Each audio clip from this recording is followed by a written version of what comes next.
இது 6th ஸ்டாண்டர்டில் part unit 2ல் இருக்கிற பார்ட் 2 வீடியோ. இதில் என்ன பார்க்கணும், சார்பெழுத்து.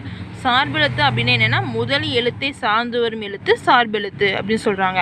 முதல் எழுத்து என்ன, உயிரெழுத்தும் மெய் எழுத்தும் சேர்ந்தது முதல் எழுத்து. அந்த முதல் எழுத்தை சார்ந்து வரும் எழுத்து பேர் வந்து சார்பெழுத்துன்னு சொல்கிறாங்க. நம்ம நல்லா ஞாபகம் வச்சுக்கோங்க. உயிரெழுத்துங்கிறது ஆ ஈன்னு வரும், மெய் எழுத்துங்கிறது இக்கிஞ்சுன்னு வரும். இது ரெண்டும் சேர்ந்து வர்றதுக்கு பேர் சார்பெழுத்து. இதில் கொடுத்தீங்கன்னா உயிர்மெய், ஆயுதம், உயிரிழப்படை, ஒற்றை அப்படின்னு கொடுத்துருக்காங்க.